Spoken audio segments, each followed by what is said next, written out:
बिहार में bumper vacancy. नमस्कार साथियों, कैसे हैं आप सभी। बात करेंगे बीपीएससी एईडीओ यानी कि सहायक शिक्षा विकास पदाधिकारी वैकेंसी 2025 के बारे में, जिसका डिटेल्ड नोटिफिकेशन बीपीएससी के ऑफिशियल वेबसाइट पे जारी हो चुका है।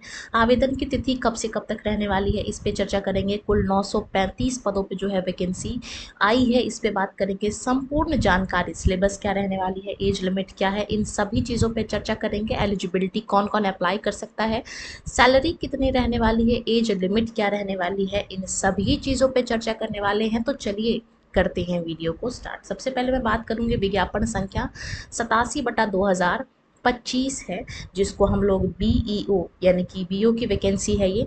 बात करेंगे आगे की, तो इसका अगर मैं बात करूं ऑनलाइन आवेदन प्रारंभ करने की तिथि, तो 27 अगस्त से आपका जो एप्लीकेशन है वो स्टार्ट हो जाएगा। 27 अगस्त से लेके 26 सितंबर 2025 तक आप जो है वो अप्लाई कर सकते हैं इस पद के लिए। बात करेंगे आगे की।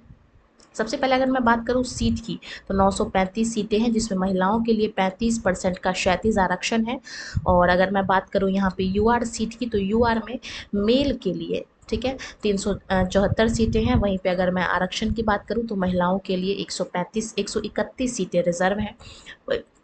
बात करेंगे ईडब्ल्यूएस की, तो इसमें टोटल 93 सीटें हैं, वहीं महिलाओं के लिए 33 सीटें हैं।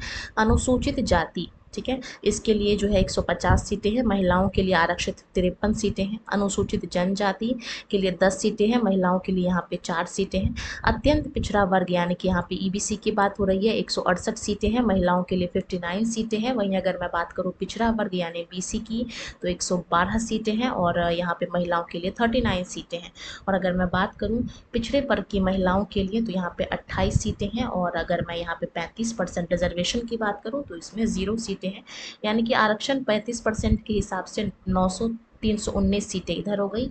बाकी टोटल जो पोस्ट है वो 935 पदों पे वैकेंसी निकली है। अब अगर मैं यहाँ पे बात करूँ सबसे पहले सैलरी की, क्योंकि सैलरी जो आपका रहने वाला है वो रियल मोटिवेशन है किसी भी जॉब के लिए, किसी भी लेवल के लिए। तो अगर मैं यहाँ पे लेवल की बात करूँ, तो लेवल 5 की जॉब है, ये अच्छी जॉब है। वहीं अगर मैं यहाँ पे मूल वेतन की बात करूँ, बेसिक पे की बात करूँ, तो इसमें 29,200 रुपये आपका जो है वो बेसिक पे रहने वाला है। और जानकारी के लिए मैं आपको बता दूं, 10 पंचायत में एक जो है वो एईडीओ का पद होता है, तो ये अपने आप में एक बहुत अच्छा रेप्यूटेटेड पद माना जाता है।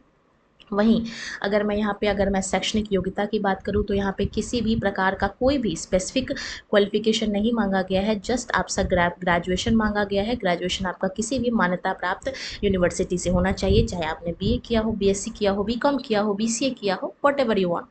तो ये जो है इसकी शैक्षणिक योग्यता है। तो क्योंकि इसमें कोई स्पेसिफिक क्वालिफिकेशन नहीं मांगी गई है, तो इसमें जो आवेदन की जो संख्या रहने वाली है वो 10 लाख प्लस रहने वाली है।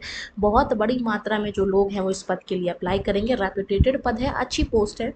बात करेंगे आगे की हम। अगर मैं बात करूं उम्र सीमा यानी कि एज लिमिट की, तो मिनिमम जो रहने वाला है वो 21 वर्ष रहने वाला है। वहीं अगर मैं बात करूं पुरुष के लिए, तो पुरुष के लिए अधिकतम जो है वो 37 रहने वाला है। वहीं अगर मैं बात करूंगी महिलाओं के लिए, यूआर कैटेगरी महिला, तो 40 है। वहीं अगर मैं कैटेगरी महिला की बात करूं, तो 42 जो है वो उनकी अधिकतम आयु रहने वाली है। बात करेंगे यहाँ पे हम चयन प्रक्रिया यानी कि अगर हम बात करें सिलेक्शन प्रोसेस की, तो उम्मीदवारों के चयन के लिए लिखित परीक्षा यानी कि वास्तुनिष्ठ का आयोजन किया जाएगा और इसमें कोई भी इंटरव्यू नहीं लिया जाएगा। तो ये एक अच्छी बात है कि इस पद के लिए आपका जो इंटरव्यू है वो नहीं होने वाला है, वास्तुनिष्ठ है, यानी कि एमसीक्यू वाले बेस्ड क्वेश्चन हैं। हर एक ऑप्शंस के लिए, हर एक क्वेश्चन के लिए आपके पास 5 या 4 जो भी ऑप्शन रहेंगे।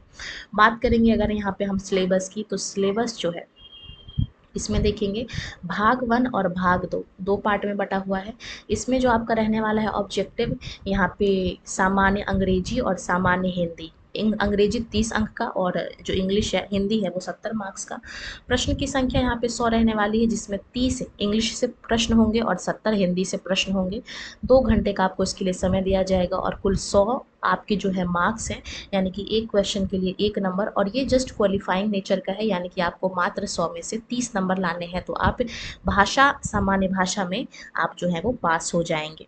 अब यहाँ पे बात करेंगे हम सामान्य अध्ययन यानी कि जीएस की, तो ये भी ऑब्जेक्टिव ऑब्जेक्टिव है, 100 क्वेश्चन रहने वाले हैं, 2 घंटे का समय दिया जाएगा और 100 मार्क्स के हैं, यानी कि एक क्वेश्चन 1 नंबर का।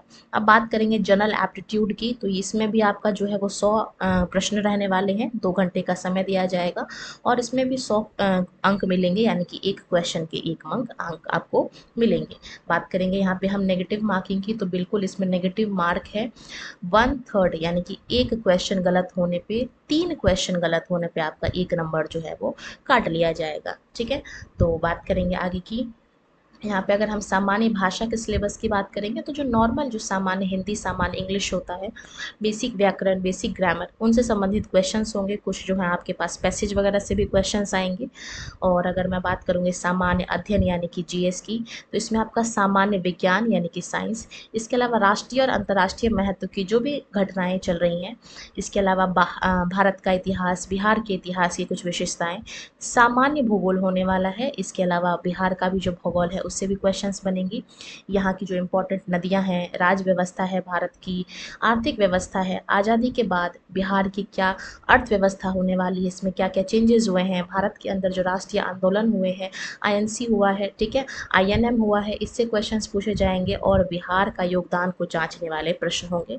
वहीं बात करूँगा अगर मैं जनरल एप्टीट्यूड की, तो इसमें आपका जो है वो नॉर्मली मैथ्स और रीजनिंग के जो बेसिक क्वेश्चंस होते हैं वो रहने वाले हैं। ठीक है, जैसे कि जिसमें दशमलव हो गया, भिन्न हो गया, इसके अलावा जो प्रतिशत, परसेंटेज, अनुपात यानी कि रेशो वगैरह होंगे, औसत, एवरेज से क्वेश्चन पूछे जाएंगे, सिंपल इंटरेस्ट, कंपाउंड इंटरेस्ट, ब्याज, लाभ हानि, प्रॉफिट लॉस। ठीक है, तो इस तरीके के जो बेसिक क्वेश्चंस होते हैं, सेम रीजनिंग में भी जो बेसिक क्वेश्चंस होते हैं, इस तरीके के आपके क्वेश्चंस बनेंगे मैथ्स रीजनिंग में। वहीं बात करेंगे डॉक्यूमेंट की कि कौन कौन से आपके पास डॉक्यूमेंट होने चाहिए।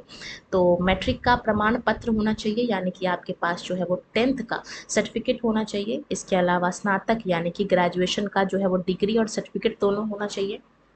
बात करेंगे पिछड़ा वर्ग या फिर अत्यंत पिछड़ा वर्ग के उम्मीदवारों के लिए क्रीमी लेयर रहित प्रमाण पत्र जो है वो पिता के नाम एवं पता से निर्गत होना चाहिए। ठीक है, इस बात को मैं कई बार हाईलाइट कर चुकी हूँ कि जो भी प्रमाण पत्र होगा वो पिता के नाम से होना चाहिए। इसके अलावा ये भी, यहाँ पे भी यही बात किया गया, स्थायी निवास प्रमाण पत्र भी आपका पिता के नाम से होना चाहिए। ठीक है, और बिहार राज्य के स्थायी निवासी यानी कि यहाँ पे डोमिसाइल की बात हो रही है, अनारक्षित वर्ग की महिला उम्मीदवारों के लिए जो है वो भी पिता के नाम एवं पता से होना चाहिए। और अगर मैं बात करूँगी ईडब्ल्यूएस की, तो इसमें जो है पत्रांक दिनांक 26/2/2019 के ताल्लुक में जो भी दिया गया है इसके बारे में जानकारी, उससे आपका जो प्रमाण पत्र है वो वैध होना चाहिए। तो ये बीपीएससी एईटीओ नई वैकेंसी के बारे में कुछ इन्फॉर्मेशन थी। और अगर आपके मन में कोई डाउट हो इससे संबंधित, सिलेबस या कुछ भी पूछना हो, तो आप उसको कमेंट कर सकते हैं। बाकी ये जो है ये एक अच्छी वैकेंसी है, अच्छी अपॉर्चुनिटी है, 2025 में आपको देखने को मिलेगी। तो इसी के साथ